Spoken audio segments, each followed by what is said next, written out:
Amis de Puzzle de la Vérité, bonjour et bienvenue dans cette nouvelle émission. Alors, aujourd'hui, ça va être très particulier parce que je vais inviter une amie. Est-ce que Stéphanie est là? Bonjour Bonjour. Christophe, bonjour à Bonjour tous. Stéphanie. Bon, Stéphanie, on a rendez-vous aujourd'hui parce qu'on a plusieurs sujets à aborder, mais notamment un qui te tient à cœur depuis très longtemps, parce qu'on en a déjà parlé, et je vais te laisser parler pour annoncer ça. Vas-y, Stéphanie. Alors, on va parler de Julian Assange. C'est vrai que je suis un peu une habituée depuis des années du sujet, mais là, c'est important parce que, comme vous le savez tous et toutes, ou pratiquement tous, c'est quand même beaucoup de tapage médiatique ces dernières années, c'est que Julian Assange est enfermé maintenant depuis 10 ans, et notamment depuis 3 ans et demi dans cette fameuse prison de haute sécurité en banlieue de Londres qui s'appelle la prison de Belmarsh. Et que le 10 décembre prochain, c'est-à-dire samedi prochain, est la journée internationale des droits de l'homme, et qu'à cette occasion, comme tous les samedis devant la prison de Belmarsh, il y aura des manifestations. Il y a des gens qui viennent toujours de partout dans le monde devant cette prison avec des rubans jaunes où est écrit le nom d'Assange. Il y aura ce qu'ils appellent les Christmas lanterns, vous savez, Noël en Angleterre, ça commence déjà maintenant, hein, à la mi-novembre jusqu'au 25 décembre. Il y aura donc les lanternes de Noël, et il y aura aussi cet événement qui s'appelle Free Assange Wave, et qui en fait, c'est pas tout à fait ça. C'est-à-dire qu'il y a ce qui s'appelle des flash mobs. Des flash mobs, c'est des événements qui sont organisés, des événements vivants qui sont organisés. Et à cette occasion, je ne sais pas si vous avez eu connaissance des statues qui ont été créées par le sculpteur italien Davide Dormino, qui sont ces statues où sont montés chacun sur une chaise la statue de Chelsea Manning, celle de Edward Snowden et celle de Julian Assange. Et il y a une chaise vide à côté qui invite ou qui incite les citoyens à monter dessus, debout, pour avoir une autre perspective, c'est-à-dire pour avoir une perspective de lanceurs d'alerte, de personnes qui disent la vérité. Alors moi, j'ai une chance extraordinaire parce que je connais bien Davide Dormino. J'avais été invitée en 2015 déjà, donc il y a 7 années, à une prise de parole sur ses chaises devant Beaubourg à Paris.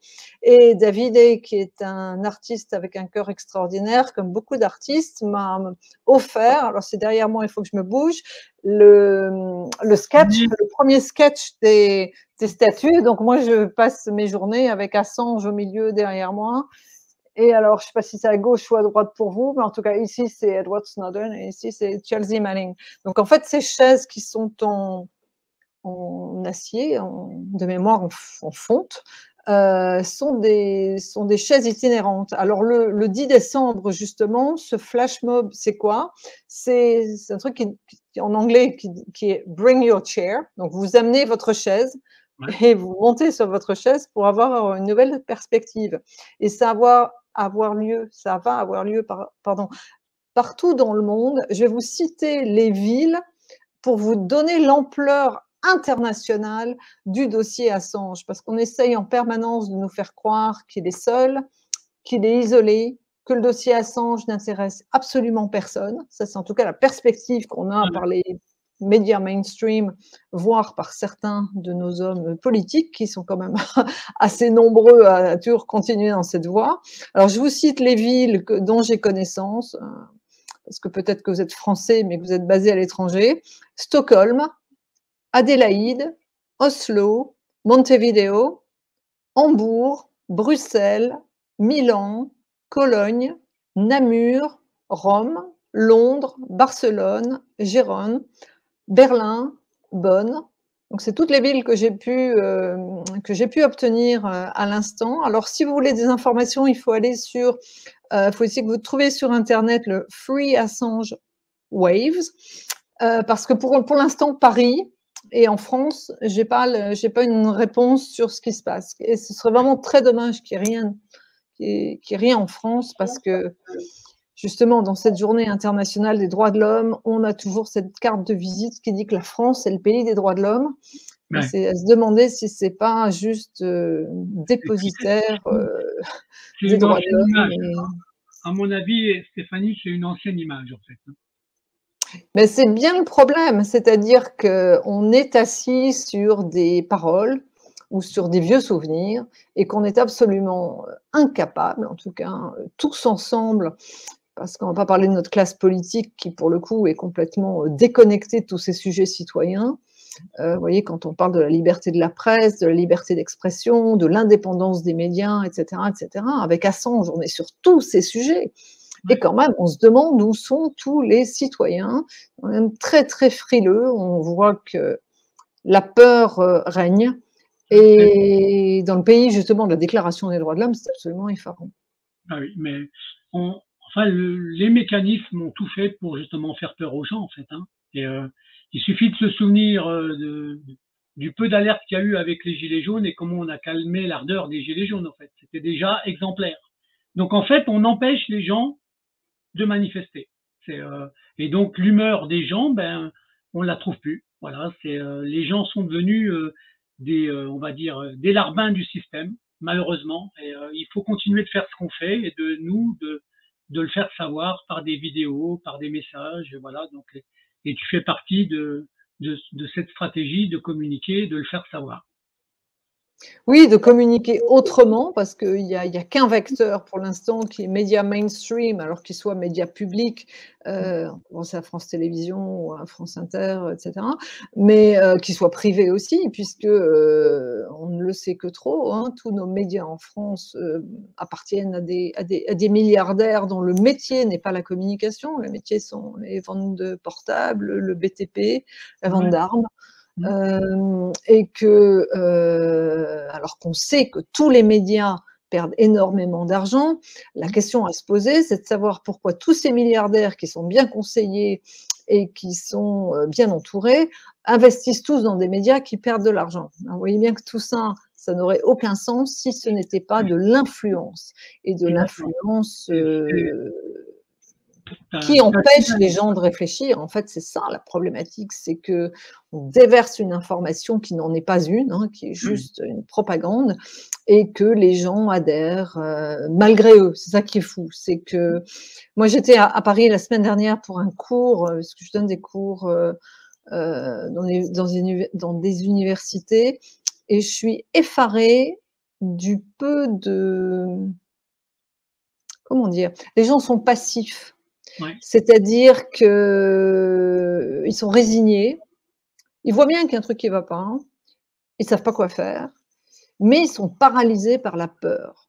Et à un moment donné, parce que moi je posais des questions, je ne voyais pas les gens réagir, je posais des questions vraiment pour avancer dans ma conférence, et je leur dis, mais qu'est-ce qui se passe? Je vous fais peur? Et en fait, ils m'ont dit oui. Et en fait, c'est ça qui est complètement incroyable, c'est-à-dire que quand on dit que toutes les valeurs sont inversées, c'est-à-dire ceux dont ils devraient vraiment avoir peur, eh bien, ils y sont complètement soumis. Et ceux qui devraient soutenir, parce qu'ils portent la parole citoyenne, sont ceux qui dérangent forcément leur état d'esprit. C'est-à-dire qu'ils sont tellement bousculés qu'ils ne savent pas quoi faire. Alors moi, quand je parle d'Assange, parce que j'essaie de parler d'Assange partout, c'est tellement controversé qu'en fait, on ne sait plus comment, par quel bout prendre le sujet. Parce que tout le monde est en faveur de la liberté de la presse, tout le monde est en faveur de la liberté d'expression, tout le monde est en faveur d'une presse libre et indépendante, tout le monde est en faveur de recevoir l'information, puisqu'on est en devoir, enfin en droit de la recevoir, donc les médias sont en droit et en devoir de la donner. Personne ne connaît la charte de Munich. Alors, une fois qu'on a expliqué que le journaliste était obligé d'enquêter, d'avoir les versions des deux parties ou des parties concernées, etc., les gens sont tous d'accord. Et puis quand on leur parle d'Assange en prison depuis 10 ans, ils disent « ouais, vous comprenez ». Et en fait, vous comprenez quoi? Ben, vous comprenez qu'en fait, il y a beaucoup de lâcheté, parce que c'est important de parler de lâcheté, beaucoup d'hypocrisie, parce que c'est important de parler d'hypocrisie, beaucoup de résignation. Mais la vraie question qu'on peut se poser, c'est est-ce que c'est ça être français? Est-ce que c'est être résigné? Est-ce que c'est avoir le dos courbé? Il s'est passé quelque chose là depuis le passage à l'euro finalement. Ça fait 20 ans. Alors 20 ans, ça va très vite parce que, comme disait Macron, Monsieur Macron, président Macron, c'est difficile d'avoir 20 ans en 2020. Vous vous souvenez, au moment du premier confinement, il avait parlé de ça. Mais je me dis, mais en fait, c'est ça. Ah ben, Ça fait 20 ans où plus personne ne comprend rien, où il y a un petit nombre qui a gagné sur le dos de tous les autres, et on l'a encore vu pendant les confinements, là, c'est les multinationales et les actionnaires qui ont fait le plus d'argent pendant que les autres perdaient tout, et qu'au moment où on doit tous aller faire preuve de solidarité et des valeurs qui sont les nôtres, eh bien, il n'y a personne. Alors, j'espère vraiment que ce rassemblement pour Assange, le 10 décembre, va avoir lieu à Paris et ailleurs, parce qu'en étant le pays de la Déclaration des droits de l'homme, ce serait la moindre des choses. Ouais. Mais tu vois, quand tu dis ça, en fait, d'une vingtaine d'années, tu t'aperçois surtout que, avec les années, on a empêché tout ce qui était les effets contradictoires. C'est-à-dire que quand tu n'étais pas d'accord avec une idée, tu avais quelqu'un qui pouvait contester. Or, tu peux regarder tous les médias au jour d'aujourd'hui, tous ceux qui gouvernent la pensée humaine d'aujourd'hui, même en France, hein, tu n'as plus de gens qui sont en contradiction avec celui qui affirme quelque chose.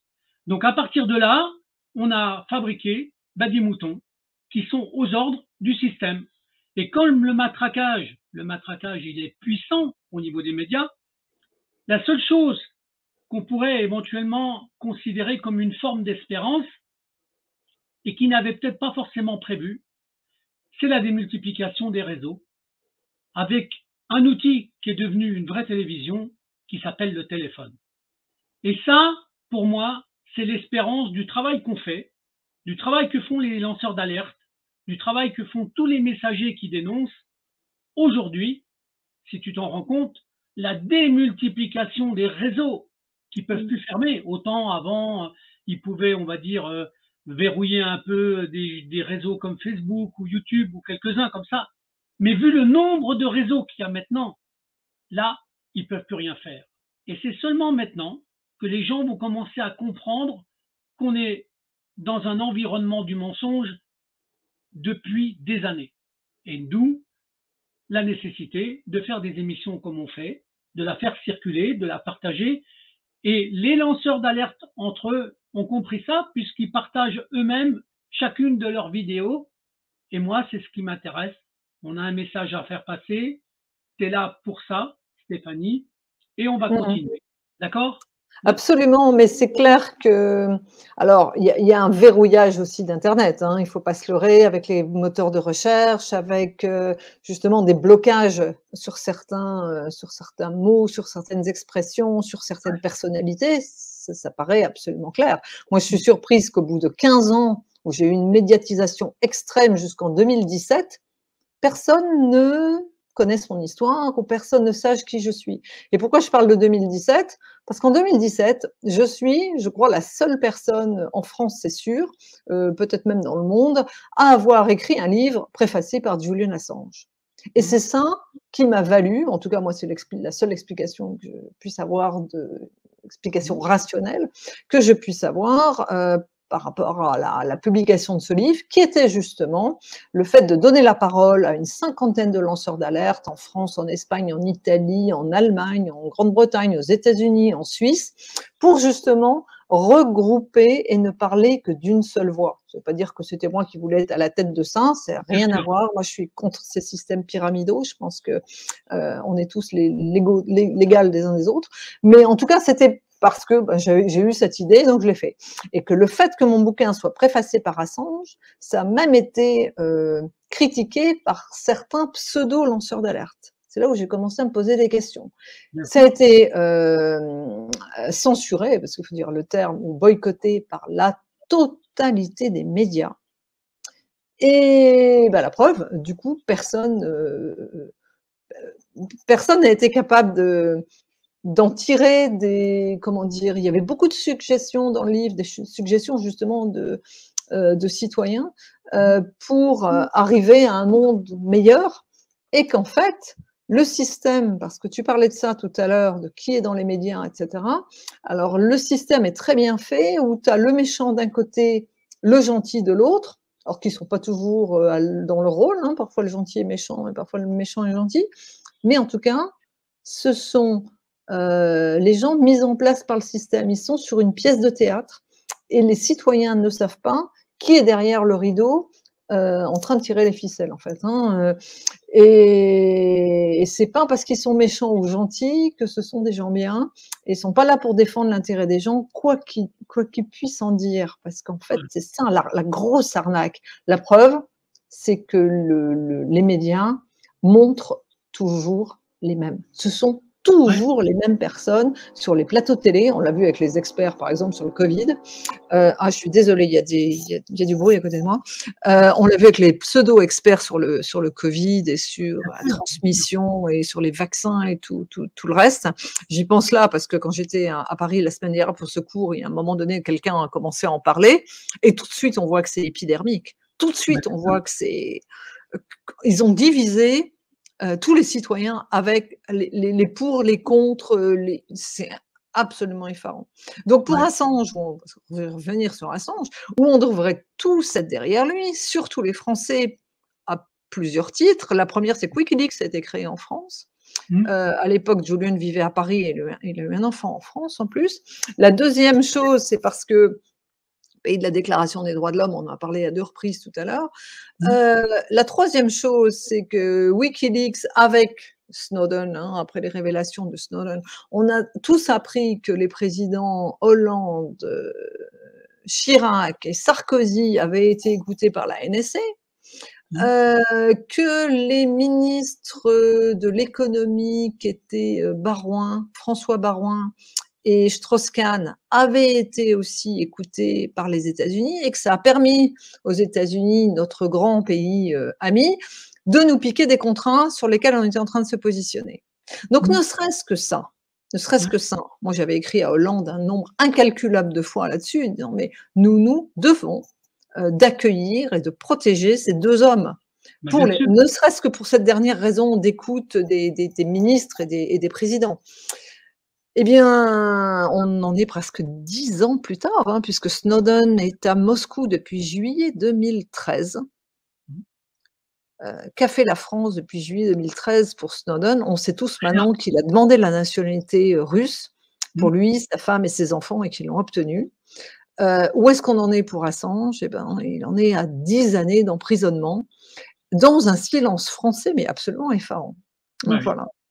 Donc, je tenais à prendre la parole là-dessus parce que j'estime qu'en cette journée de la Déclaration universelle des droits de l'homme, notamment qui a été signée en France, on doit se réveiller, nous les Français. Bon, ben, écoute, voilà. C'est un message que tu lances, j'espère qu'il va être entendu et qu'en tout cas, ça sera partagé. Alors, ceux de tes auditeurs qui veulent des informations, qui veulent participer au rassemblement, parce qu'il y a des rassemblements pour Assange, etc., il faudrait que si vous êtes sur Twitter, que vous suiviez le compte Twitter qui s'appelle @français Unity 4. Donc, français, Unity, U-N-I-T-Y 4. Et puis, il y a 2 groupes Facebook qui transmettent, qui traduisent, qui donnent beaucoup d'informations, qui sont toute la France avec Assange, et un autre groupe qui s'appelle Assange, l'ultime combat. D'accord. Voilà. Il y a aussi il y a quelqu'un qui, enfin, je ne sais pas si vous le savez, mais il y a un film qui a été réalisé l'année dernière qui s'appelle Hacking Justice, et ce film tourne dans beaucoup de salles. Alors à la demande de personnes, il peut y avoir des débats après, notamment il y a un journaliste qui s'appelle Victor Dejage qui tourne régulièrement pour aller commenter le film et répondre aux questions des citoyens. Donc si ça intéresse les gens, vous checkez ça sur vos moteurs de recherche, vous suivez les groupes. En tout cas, dans le département dans lequel je suis, ils sont amateurs de ce genre de film qui a des débats après. Hein, je te le dis tout de suite, et j'ai plusieurs salles de disponibles, hein, je te le dis tout de suite. OK? Eh bien, très bien, mais il faut que vous connectiez, que vous preniez contact et que de toute façon, on a bien compris que la stratégie, ça vient pas du haut, hein. Donc c'est du 1 + 1 + 2 + 4 + 8 et puis à un moment donné, il va y avoir une, je ne sais pas s'il faut l'appeler la vague Assange ou s'il faut l'appeler mais en tout cas, il est clair que si nous, on se lève pas pour l'indépendance de la presse, alors qu'on a une presse en France qui est absolument à vomir, hein, ça va être la fin du peu de liberté qui nous reste encore. Ouais. Non, mais bien sûr. Donc, il faut continuer le combat, hein. Ça me paraît évident. C'est à nous de remplir une mission qui était normalement dévolue à plein d'autres personnes, notamment nos élus, mais comme tout va de travers, on est là pour essayer un petit peu de compenser tous les travers qu'on peut rencontrer. OK?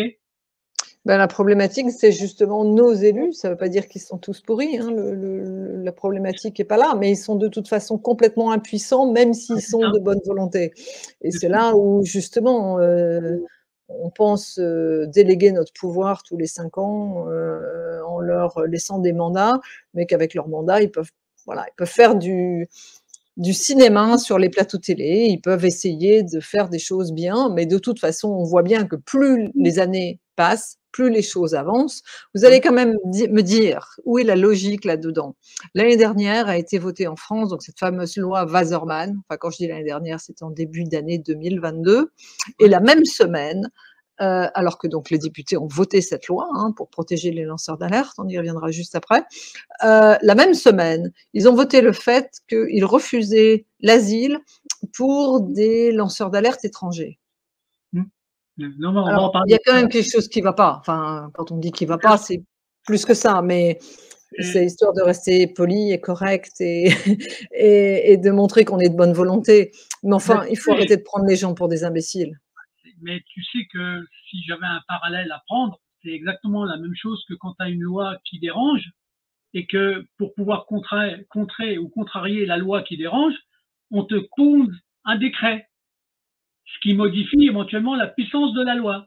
Voilà, alors que la loi reste la loi. Mais non, c'est comme ça qu'ils font. Hein. Et ça se pratique depuis longtemps. Hein. D'accord? Mais on est là aussi pour le dire et pour le dénoncer. Okay. Mais c'est toute la problématique du droit, c'est-à-dire que le droit, c'est comme la finance et c'est comme d'autres spécialités. On a tellement complexifié les choses qu'il faut des super spécialistes pour les analyser. C'est pour ça que tous les grands groupes et tous les puissants sont entourés d'un nombre incalculable de conseils, donc d'avocats, qui sont spécialisés en droit pénal, en droit des affaires, en droit social, en droit administratif, en droit tout ce que vous voulez. Et quand vous êtes un citoyen et qu'il vous tombe une affaire, un peu comme la mienne, qui est une affaire d'État, où vous devez connaître tous ces droits-là, droit administratif, droit pénal, droit machin, mais c'est absolument impossible. Et qu'en fait, on est noyé dans des pages et des pages de juridiction, et la justice prend son temps, comme vous le savez, la vie passe, et pendant que la vie passe, vous vous épuisez à tous les niveaux, psychologiquement, financièrement, votre santé, votre famille, enfin tout ce que vous voulez, et puis le système perdure. Et sur justement ces histoires de loi, moi je l'ai assez vu avec les problématiques de protection des lanceurs d'alerte, depuis la loi Sapin passée en décembre 2016, ça fait déjà 6 ans, où la France a porté cette directive européenne qui a amené à cette loi Wasserman, donc de protection des lanceurs d'alerte, avec aujourd'hui un statut de protection des lanceurs d'alerte en France. Alors non seulement il n'y a que la moitié des pays européens qui, 1 an après, ont passé cette loi, parce qu'ils étaient obligés de le faire pour décembre 2021, la moitié des pays européens ne l'a pas fait, donc ça montre quand même le niveau de corruption en Europe. Mais en plus, on passe des lois entre deux, du style la loi du secret des affaires, qui va donner un interstice très très limité aux journalistes d'investigation et aux lanceurs d'alerte eux-mêmes, parce qu'effectivement, tout ce qui concerne certain nombre de pratiques, alors il n'y a pas que les brevets, bien évidemment les brevets doivent être protégés, mais un certain nombre de pratiques peuvent passer sous cette histoire de secret des affaires. Donc c'est toujours ce qu'on disait il y a 15 ans, c'est-à-dire que les informations sont mieux protégées que les citoyens. Oui, bien sûr. Voilà, toi, ça recoupe ce que je disais tout à l'heure. À chaque fois qu'ils pondent un avantage, ils te pondent quelque chose qui va contrer l'avantage. C'est toujours comme ça. C'est toujours comme ça. Et c'est pour ça que les choses avancent plus. D'accord? C'est pour ça qu'il y a plein de contradictions. Comme tu disais tout à l'heure, il y a des choses qui nous feraient presque rire. C'est quand dans le temps on disait nul n'est censé ignorer la loi. Comment tu fais pour connaître toutes les lois qui existent par rapport aux bouquins juridiques qui existent? Enfin, je veux dire, Oui, je l'ai écrit dans la traque des lanceurs d'alerte, ça. C'est exactement ça. Comment est-ce qu'on peut faire pour connaître les lois? C'est pas possible. Mais ça explique justement maintenant ce que je disais tout à l'heure, c'est-à-dire pourquoi les gens sont si résignés, sont si attentistes. En fait, je pense que les gens sont épuisés. Ils sont épuisés nerveusement, psychologiquement, même ceux qui vont plutôt bien ou qui ont plutôt des salaires et des situations correctes. Mais les gens sont déconnectés des véritables sujets. Alors, pour des tonnes de raisons, mais cela dit, on les éloigne aussi de tout. La preuve, c'est que la télévision et les médias mainstream sont là pour les éloigner de tous les sujets sur lesquels ils pourraient réfléchir. Et justement, on les force à ne plus réfléchir et à être juste des consommateurs et plus des citoyens. C'est pour ça que je ne sais pas comment la minorité qui est réveillée va réussir à convaincre.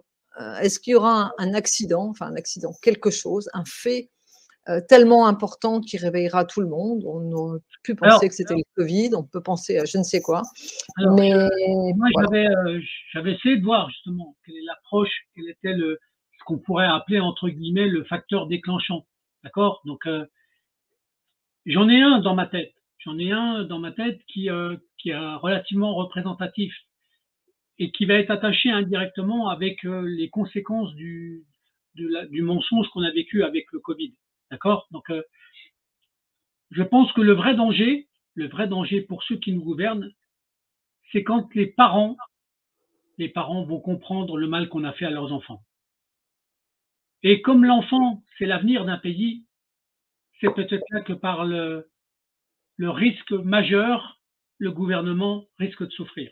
Voilà, c'est mon avis. Je pense à la vaccination obligatoire, je pense aux papas, aux mamans qui ont perdu un enfant et ainsi de suite. Hein. Je pense à tout ça, plus tous les abus qu'il y a déjà sur le monde de l'enfance qui existent déjà depuis des années, avec la conjugaison des révélations qui sont en train d'arriver dans des réseaux que tout le monde connaît maintenant. Hein. Donc, c'est pour moi simplement ce que je pense être un futur facteur déclenchant. Voilà, c'est mon avis, hein, Stéphanie, c'est mon avis.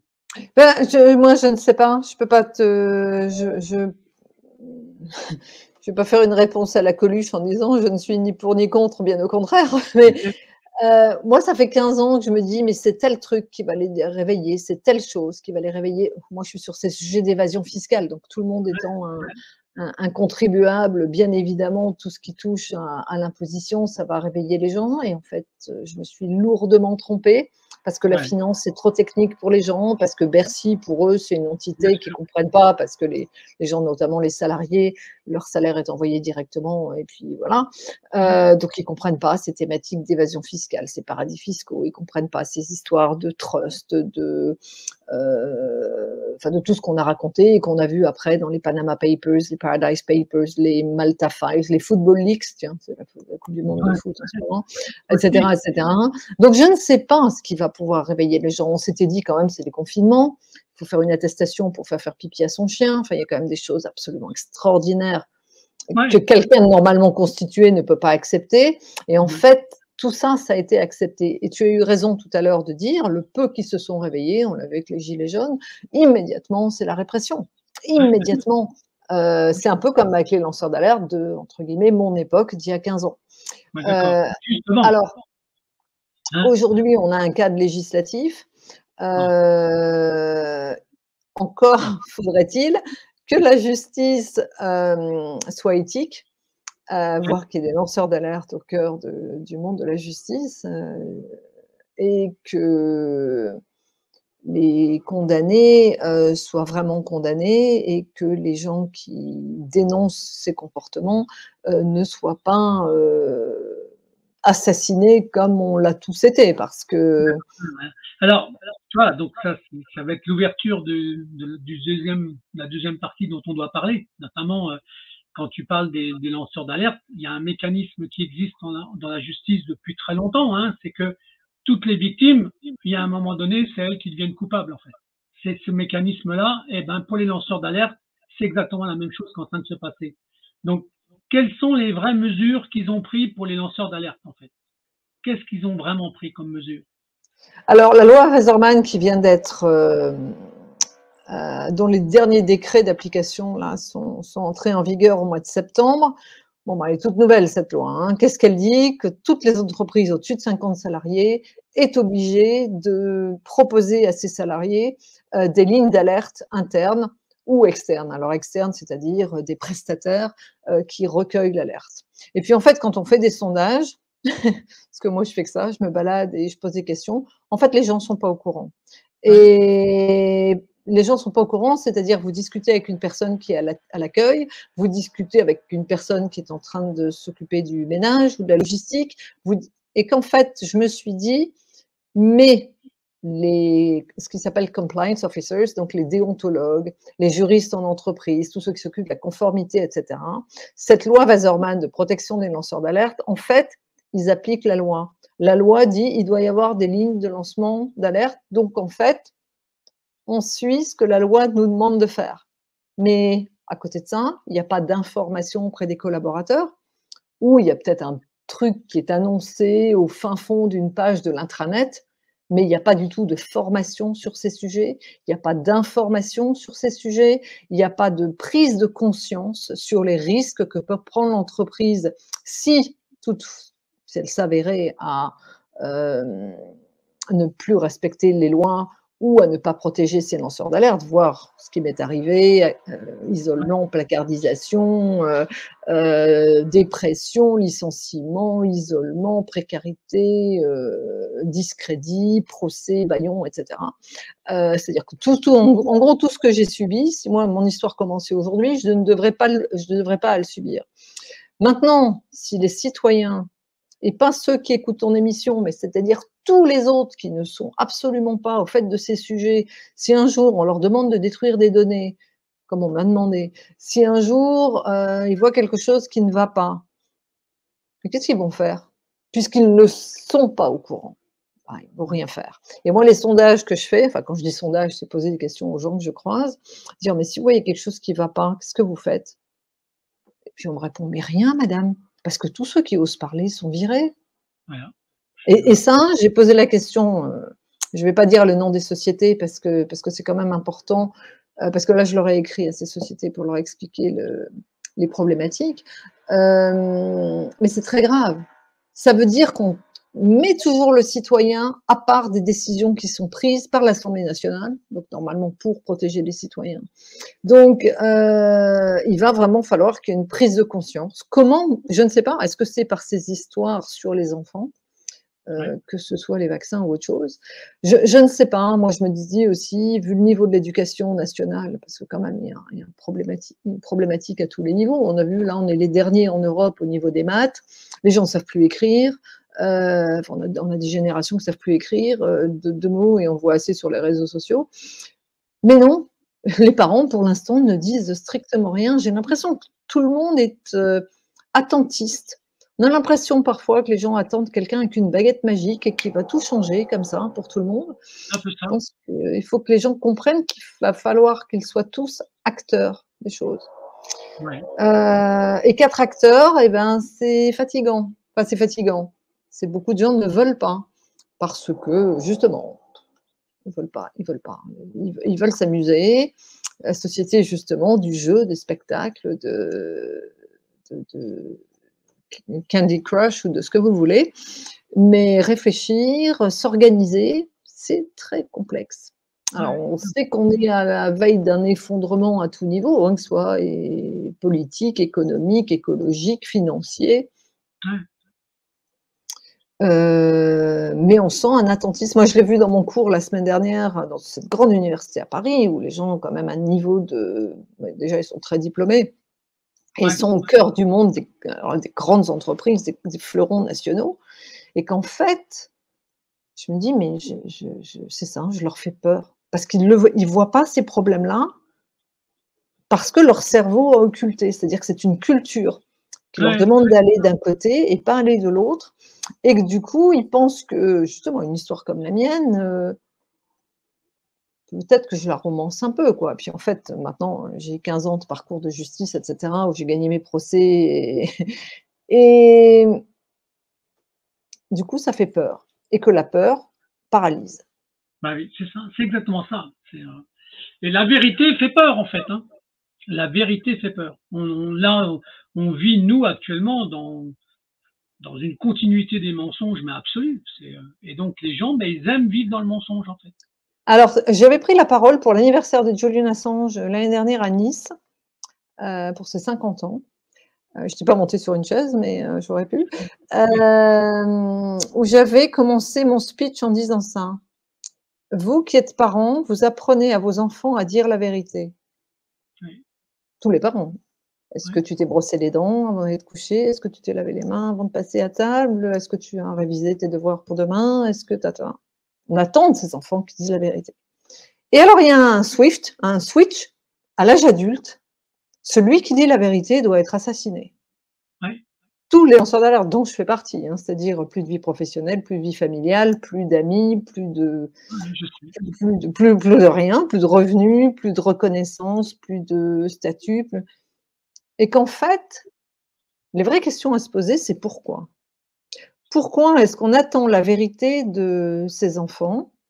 Pourquoi est-ce qu'on attend aussi à ce que les petits ou les plus petits que soient irréprochables?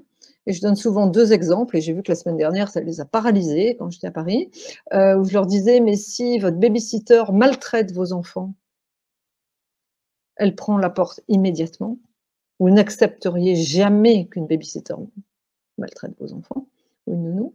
Si votre femme de ménage piquait 5 € dans votre porte-monnaie parce qu'elle doit nourrir ses enfants et qu'elle a rien devant elle, tout de suite, elle prend la porte». Mais alors, pour les dysfonctionnements qui sont d'intérêt général, parce que c'est ça aussi les lanceurs d'alerte, hein, faut pas oublier, c'est pas des règlements de compte, Ah, bien sûr. avec la en France, avec la délation et compagnie, on s'est pris quand même beaucoup de remarques là-dessus. Mais tous ces dysfonctionnements d'intérêt général qui impliquent justement des élites, j'aime pas le terme, mais en tout cas, c'est celui qui est employé, qu'elles soient politiques, qu'elles soient économiques, qu'elles soient financières, là, il n'y a plus personne. Ah oui. Et ça, justement, la semaine dernière, je lui ai posé la question, je dis: «Est-ce que vous pouvez m'expliquer pourquoi? Pourquoi vous l'acceptez pas de votre baby-sitter ou de la femme de ménage?» Ce que je comprends très bien. Mais pourquoi vous l'acceptez des hommes politiques, des dirigeants économiques, financiers, des banquiers, voire même de la justice? Comment est-ce qu'il est possible qu'on ait un prisme aussi, ambivalent? Je sais bien, je sais bien. Alors quand on vient nous dire à nous que Julian Assange, justement, c'est bien fait qu'il soit emprisonné parce qu'il a mis en danger des lanceurs d'alerte, Ouais, non, ça, vous voyez, la manipulation, alors que justement, c'est l'inverse et on l'a assez répété, il n'y a jamais eu d'agent de renseignement ni qui que ce soit mis en danger par Wikileaks. Ça, ce sont justement des mensonges de médias mainstream bien pour sûr. discréditer Assange et discréditer le boulot de Wikileaks et des journalistes d'investigation aujourd'hui. Il va falloir quand même se poser et essayer de réfléchir pour construire autre chose. Je suis complètement d'accord. Mmh. Rien ne fonctionne. En fait, c'est ça qui est fou, c'est-à-dire que moi, je suis née dans ce pays, parce que maintenant j'ai l'impression d'être une personne très âgée. Non, mais l'autre jour, je sais plus quoi, je parlais des années 80 et de la musique, donc ça, c'est Ouais, un bah, domaine que tu connais bien. Et en ouais. fait, quelqu'un m'a dit, mais alors, vous voyez, c'est tombé comme ça, hein, comme une guillotine. Il m'a dit: «Mais enfin, les années 80, c'est plus loin de nous que les 2050». Et effectivement, on est plus près de 2050 que de 1980. Le monde a changé, le monde est en mutation complète. Mais est-ce que c'est une mutation qui est bien ou qui ne l'est pas? Oui, Justement, internet, et c'est censé être un outil complètement libre, et on voit à oui, quel point internet est fliqué à tout niveau, même s'il y a encore quelques réseaux qui puissent fonctionner. ouais. Hem, je ne sais pas, il y a que les historiens qui pourront écrire, sur ce début du XXIe Tu siècle, sais, hein. quand tu dis ça, des fois, je me pose des fois des questions très simples. C'est, pourquoi quand on prend une mesure, une certaine décision, quel est le but réel? Alors je vais te donner un exemple très simple, une question que je me suis toujours posée. Pourquoi à l'école, dans l'enseignement, on a supprimé ce qu'on appelait la morale? Pourquoi, moi qui adorais ça, la morale, tu avais un cours tous les matins, d'accord, où on enseignait la morale aux enfants. Mais pourquoi on a supprimé ça? C'était quoi le but? Alors, je vais te répondre pour toutes les histoires de lanceurs d'alerte à chaque fois, et notamment je vais reprendre la mienne en, en fond d'écran. La seule question à se poser, quand justement il y a quelque chose qui ne va pas, ou qu'il y a quelque chose qui a changé, la seule question à se poser, c'est à qui profite le crime? Et quand tu as répondu à cette question, tu te rends compte qu'à chaque fois que tu vas te poser la question, bah, tu vas dire, mais finalement, c'est toujours au même, même que ça profite. C'est-à-dire à ceux qui mettent ça en place. Donc, pourquoi est-ce qu'on met ça en place? Ben, c'est toujours les mêmes histoires hein, de surveillance. On l'a assez vu avec Snowden et la surveillance de masse. De mettre les gens dans la peur aussi, de mettre les gens dans l'ignorance. Hier soir, j'ai écouté une vidéo, le dernier TEDx, parce que j'avais fait TEDx. Vous savez, TEDx, c'est les speeches où on est seul au milieu d'une scène dans un grand rond rouge. Et moi, j'avais fait TEDx Clermont, donc à Clermont-Ferrand, en 2015. D'ailleurs, ça doit être disponible. C'était justement pour qu'il y ait une loi qui protège les lanceurs d'alerte. Et je suis quand même quelque part ravie, parce que tout mon parcours, ça a servi à ce qu'il y ait une loi aujourd'hui. Comme je disais tout à l'heure, le tout sera de voir si la loi est appliquée, et appliquée à tous, et applicable à tous. Et donc, j'ai écouté hier soir, parce que c'est à lieu en ce moment, là, le TEDx, il vient juste de se terminer, l'enregistrement d'une jeune femme qui parle du fonctionnement du cerveau. Et elle disait qu'on devrait apprendre dès l'école, dès l'enfance, comment fonctionne notre cerveau. Parce qu'on est tous bourrés de biais cognitifs. Et c'est très intéressant, si tu veux, je te l'enverrai, si tu veux pas le partager dans tes réseaux. Et qu'en fait, c'est exactement ça. C'est-à-dire, comme on ne sait pas comment nous fonctionnons, ben, nous ne pouvons pas prendre des décisions pour nous protéger. Alors que, et elle explique ça très bien, cette fille, ça dure 10 minutes, TEDx, hein, donc c'est facilement écoutable et revisionnable. Et elle explique que même si nous, on ne sait pas comment il fonctionne, notre cerveau, et que du coup, on ne sait pas comment s'organiser, les autres, ceux à qui profite le crime, le savent très bien. Donc, ça leur permet à eux d'influencer, j'aime pas le terme manipuler, mais c'est tu peux le dire parce qu'il y a de ça quand même. Ouais, exactement. Non, mais bien sûr. Très intéressant, très, très intéressant. Donc, ça veut dire qu'il faut être actif, on repart toujours aux mêmes choses, c'est-à-dire il faut lire, il faut s'éduquer, il faut se poser des questions, il faut se remettre en question, ce qui nous permet derrière de prendre des décisions. C'est d'ailleurs c'est toujours ce qu'a dit Assange quand la question lui était posée de dire « mais comment est-ce qu'on peut vous aider ?» Eh bien, pour m'aider, disait-il, j'imagine qu'il le dit toujours aujourd'hui, mais informez-vous, comprenez ce que font vos gouvernements. Et en fait, on a la réponse dans ces quelques mots. Effectivement, que font nos gouvernements? Quels intérêts défendent-ils? On l'a assez vu, là, hein, tout ce qui est classé secret défense sur les vaccins, par exemple. Comment classer secret défense quelque chose qui serait d'intérêt général pour protéger les populations? Alors moi, il y a peut-être quelque chose qui m'échappe, mais au moins qu'il puisse y avoir des débats là-dessus au Parlement, au Sénat, sur les télévisions. Voilà. Avec des médecins de toute catégorie. Et c'est ce que je te disais tout à l'heure, on a empêché le contradictoire, en fait. C'est pour ça que moi, je ne suis pas certaine que les parents se réveillent par rapport à leurs enfants, parce qu'ils sont soit, en gros, apparatchiks au pouvoir, donc c'est impossible pour eux qu'ils puissent penser que leur gouvernement leur veulent du mal, ou penser qu'il y ait des gens des cols blancs qui puissent faire du mal aux enfants, pour les autres sujets qui sont terribles. C'est pour ça que je ne sais pas. Est-ce que c'est un peu quelque chose de très violent? Si vous avez vu le film V pour Vendetta, avec cette violence qui arrive parce que notamment il y a une jeune fille qui a un masque et qui se fait tuer par un des sbires du pouvoir, qui crée cette révolte des gens. Est-ce que c'est un événement comme ça qui va faire que? Mais moi, depuis 15 ans où je regarde enfin, où j'ai le reçu de mon histoire auprès des gens, et soit à chaque fois c'est la même chose, c'est soit les gens sont incrédules, soit en gros ils me disent bah, écoutez, vous l'avez bien mérité.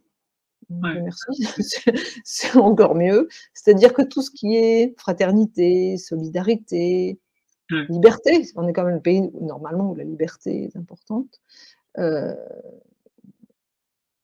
l'égalité, justement, l'égalité en justice ou ailleurs, tout ça c'est très occulté, donc il faut repartir. Et quand tu parles d'éducation, d'école, etc., à la fameuse phrase de Mandela, hein, c'est-à-dire que seule l'éducation peut changer le monde. Ouais. Et moi aussi, quand j'écoutais cette fille hier qui parlait de l'enseignement, de comment fonctionne notre cerveau dès l'école, je suis complètement d'accord. Aussi apprendre à l'école que celui qu'on doit protéger, c'est le plus petit, qui a un quotient émotionnel et qui aide les autres, et Bien pas sûr. avoir peur du gros caïd qui vient casser la figure de tous les autres. Sauf Ouais. que ben, on est dans des systèmes pyramidaux partout, de l'école à l'entreprise, au gouvernement, etc., à l'armée, où on veut. Donc, sortir du prisme, sortir de ce cadre-là, c'est pratiquement impossible pour la quasi-totalité des citoyens. Moi, mon histoire, pour ceux qui ne la connaissent pas, on m'a demandé de détruire des données après une perquisition dans le bureau du directeur général de la banque. Donc la Ouais. banque, c'est UBS, l'ancienne Union des banques suisses, pour laquelle il y a eu le plus gros procès de fraude fiscale en France, que personne n'a suivi. Tu Ouais. m'entends, Christophe? Ouais. Ils sont Ouais. tous en train, nos députés, sénateurs, ministres, qui tu veux, depuis 15 ans, de droite, de gauche, du centre et des extrêmes, ils luttent tous contre les paradis fiscaux.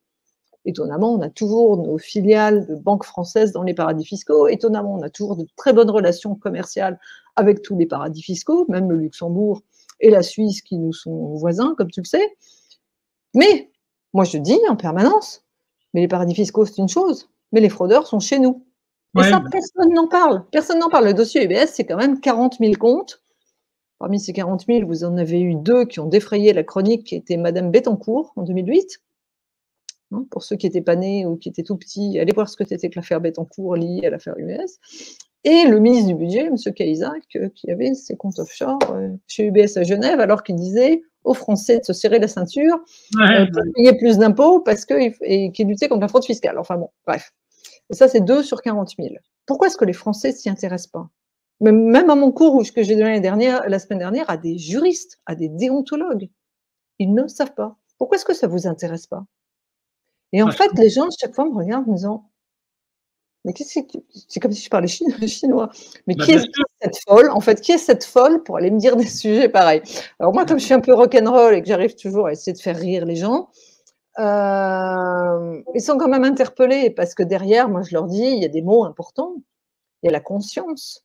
Bien Qu'est-ce que sûr. c'est que la conscience? Si vous, demain, on vous dit de détruire des données, vous les détruisez ou vous les détruisez pas? Ah Ouais, oui, et ce que je voulais te dire par rapport à mon histoire de destruction de données, c'est que les journalistes m'ont toujours posé la question: «Bah, pourquoi on n'avez pas détruit vos données, madame?» Alors que la question doit être inversée. On aurait dû me dire: «Mais madame, pourquoi est-ce que tous les autres ont détruit leurs données?» ouais, bah, bien sûr, c'est Et tu ça. vois comment on influence le cerveau, C'est justement, l'inversion des valeurs, l'inversion des valeurs. l'inversion des valeurs. Ouais. Donc, bah oui, donc Mandela, donc reprendre tout le système éducatif avec des valeurs, avec je suis d'accord avec toi. Moi, mes enfants ont été un peu élevés aux États-Unis, enfin, on était beaucoup, les enfants sont en uniforme, tous en uniforme, ils saluent le drapeau tous les matins en arrivant dès l'âge de 6 ans. En France, tu fais saluer le drapeau, on te dit: «Mais vous Ah, mais plaisantez, là, c'est pour les anciens combattants le 11 novembre et encore». non, mais on détruit la nation, hein, là. D'accord? La France, on est en train de la détruire. Il y a un travail de fond qui est fait là-dessus dans tous les domaines, absolument tous les domaines. D'ailleurs, Alors la semaine dernière, je leur ai parlé de ça. Je ne sais pas si tu connais le média indépendant Thinkerview, j'imagine que oui, oui. bien sûr que oui. Thinkerview avait invité un monsieur dont le nom m'échappe, un nom en deux noms, son nom m'échappe, il y a 3 ou 4 ans, c'était avant les confinements. Et ce monsieur avait demandé à me contacter, donc il m'a envoyé un petit mail. Il est professeur, je crois de mémoire, à Pontoise et en Chine. Il fait des allers-retours régulièrement.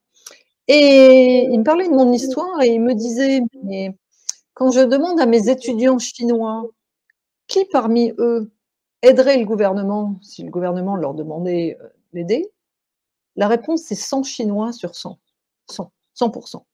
Si tu demandes à un Américain la même question, d'aider son gouvernement, la réponse, elle est quasiment la même. En France, si je demande à un de mes étudiants qui aiderait le gouvernement, la réponse, c'est 0.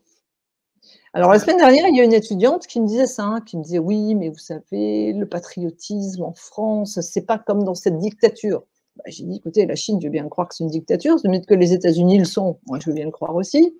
Mais ça explique peut-être, justement, la problématique qu'on a en France à pas avoir d'unité sociale. Personne ne se sent français, c'est quand même extraordinaire». Bah, Moi, bien par sûr, rapport à Assange, je me dis toujours: «Mais j'ai honte d'être française, enfin, c'est pas mais possible que ils je». ont tout fait pour plus qu'on ait l'esprit français. Tout a été Exact, fait à ce niveau-là. c'est tout à fait ça. D'ailleurs, Et qu'est-ce que je voulais te dire d'autre? Ah oui, parce que je disais aux étudiants la semaine dernière, pourquoi j'en étais venue à parler de ce monsieur qui était prof en Chine, et cetera, et où il me parlait de cet exemple des Chinois et des Américains par rapport aux Français.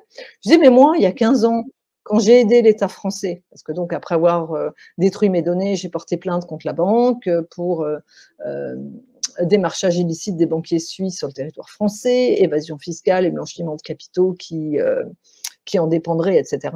On sait depuis qu'à la cellule de régularisation à Bercy, qui s'était ouverte avec l'affaire Cahuzac, entre autres, il y a 4 à 5 milliards d'euros de comptes offshore UBS qui étaient rentrés.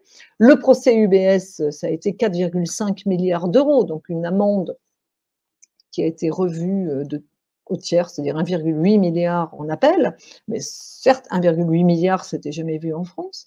Donc moi, quand on m'a fait parler de mon histoire il y a 15 ans, alors que j'avais jamais donné une interview aux médias et que c'était pas, voilà, j'étais pas là pour ça, je disais, mais moi, j'ai toujours eu à l'esprit, depuis que je suis enfant, la phrase du président Kennedy, ne vous demandez pas, enfin, demandez-vous ce que vous pouvez faire pour votre pays et pas ce que votre pays peut faire pour vous. Et que là, on me regarde comme un zombie à chaque fois. Et ouais, c'est ce que me disait cette fille la semaine dernière. Elle me dit: «Mais madame, en France, on n'est pas du tout patriote». Et en gros, pourquoi est-ce qu'on le serait? Alors cette fille, effectivement, elle n'a pas mon âge, elle avait 28 ans. J'en ai ouais, non, beaucoup mais plus. ouais, ouais, Et qu'effectivement, toute cette jeune génération, ceux qu'on appelle les générations Y et Z, qui n'ont pas cette culture justement du pays, à quelques exceptions. C'est vrai que les enfants de militaires, souvent, militaires qui font carrière, sont un peu élevés avec des principes de la République, etc. Mais sinon, on se rend compte que malheureusement, on a l'impression d'être, je ne sais pas, d'une autre époque. En fait, bah, c'est ça. tu sais, Quand je m'entends face à ces élèves, j'ai l'impression d'entendre mes grands-parents quand j'étais petite et qu'ils me parlaient de la guerre, quoi. des fois, je suis obligé d'avoir dans ma tête des sortes de messages que je reprends au chinois, en fait. Tu vois, dans une qui me fait souvent rire parce que j'ai volé une expression chinoise en faisant le français sait qu'il ne sait pas. Le franc sait qu'il ne sait pas. Je sais pas si tu vois. C'est une- c'est dans le c'était dans la sagesse chinoise qui disait que justement savoir que le savoir ne sait pas, c'est un grand savoir. Donc, eh ben, quand tu faisais ça avec le jeu de mots de la langue ou le mot français, le français qu'il ne sait pas, ça m'a toujours fait rire. Tu vois, c'était une manière de faire des fois des mémotechniques pour moi qui me font sourire parce que c'est tellement triste tout ce qu'on entend. Franchement, quand Mais on, ce qui est triste, Christophe, et ce qui l'est encore plus, parce que si on était une notion d'abruti, une notion une nation de fainéants, une nation et tu mets tous les adjectifs négatifs derrière, on ouais, pourrait se dire, OK, on est des has-been, on est nuls, on est machin. c'est pas ça, Mais en fait, tu te rends compte qu'on a des super chercheurs, bien sûr. qu'on a des super profs, qu'on a des super ingénieurs, on a des super gens partout, même des super militaires. Il y a aussi des super flics, il y a des super gens partout. Il y a même des super magistrats, il y a même des super fonctionnaires. Ok, il y a même des lanceurs d'alerte dans des banques. Je veux dire, faut le faire. Et qu'en fait, le truc, il est tenu, et il y a même des super journalistes. Et le truc, il est tenu en haut par des politiques qui sont les plus nuls possible, c'est-à-dire qu'ils ne défendent absolument pas notre nation. Et la même chose au niveau de, tu vois, les patrons de médias qui ne défendent pas la liberté de la presse. Moi, je l'ai aussi dit chez toi il y a 1 an et demi, ou je ne sais plus quand tu avais gentiment décidé de m'interviewer, j'avais dit, mais dans les années 80, et on repart encore 40 ans en arrière, quand nous, la France, on avait des tonnes de journalistes, malheureusement, quand je dis des tonnes, enfin beaucoup de journalistes qui ont été prisonniers au Moyen-Orient, tous les journaux télé en parlaient toujours. Il y avait un bandeau avec la photo des journalistes qui passaient toutes les semaines en disant « Nous pensons à nos collègues » et on avait le nombre de jours de détention, etc. Il n'y en a pas un. Je ne sais pas combien de milliers de radios, de journaux, de télé on a en France. Il n'y en a pas un qui a pris cette idée-là. Pourtant, la majorité était née dans les années 80 quand même. On n'est pas complètement dinosaures non plus, si tu veux. On est en train de parler du XVIIIe siècle. Hein. Et je me dis, mais toute cette élite qui a tout fait péricliter, elle a gagné combien pour ça? Parce qu'en fait, c'est ça, par le paradis fiscaux. Mais ça sert à quoi, les paradis fiscaux? C'est pas pour les salariés, on le sait tous. Combien de millions, de milliards ils ont accumulé? Quand on voit la taille des yachts, il suffit de se balader sur la Côte d'Azur, par exemple, l'été, les yachts ne font que s'agrandir d'année en année. Quand on nous parle, nous, de réduire la consommation de pétrole ou de réduire ta température dans les appartements, etc. On est sur ces 2 mondes. Il y a David Kubi, qui est un de mes avocats, dit il y a le code pénal pour monsieur, madame, tout le monde, et puis eux, ils ont leur code pénal qui fait 2 pages. En fait, c'est bien résumé. C'est ça, c'est-à-dire qu'on repart à La Fontaine, que vous soyez puissant ou misérable. Donc, nous, tout misérables que nous sommes, nous devons tous nous lever, parce que ce ne sont pas nos élites politiques ou juridiques qui vont sauver Assange. Hein. N'oubliez pas que M. Éric Dupond-Moretti a été l'un des avocats d'Assange avant d'être ministre. C'était il y a 2 ans. C'est le peuple qui va sauver Assange et le sortir d'où il est. Et le peuple partout dans le monde. Donc il va falloir que nous, on fasse bonne figure pour montrer qu'en fait, on est de ce pays de la Déclaration des droits de l'homme, mais qu'on est pour les droits humains, parce que c'est bien gentil que la France accueille et protège des dictateurs, comme elle l'a fait avec Duvalier pendant 25 ans, mais ça suffit. C'est-à-dire que justement, on est passé à une autre époque et que tout ça, il faut vraiment donner un grand coup de balai. Je te l'avais dit aussi, je ne sais plus, c'était lors de cette émission, quand on avait échangé au téléphone il y a quelques mois, je t'avais dit, mais si les gens ont peur d'aller au rassemblement Assange, parce qu'ils sont salariés, qu'ils ne veulent pas que leur laboratoire pharmaceutique, leurs médias, leurs banques, mais qu'ils y aillent avec un masque. Bah oui. Tu sais, il y a les masques qu'on peut acheter partout, hein, où on se fait un masque Assange, un masque Anonymous, ou un masque de carnaval, ou un masque de ce que vous voulez. Mais il va falloir que la France aussi reprenne ce côté festif. La France, c'était la musique, c'était les festivals, c'était, moi qui ai vécu à Paris des années, c'était quand même la ville de tous les spectacles français, mais aussi internationaux, et qu'on a perdu cette joie de vivre, on a perdu ce truc qui faisait qu'on était français, quoi. Hein. Donc, à nous de jouer. À nous de jouer. Bon, donc écoute, voilà un résumé important quand même dans tout ce qu'on vient de dire, donc surtout toi, tout ce que tu viens de dire.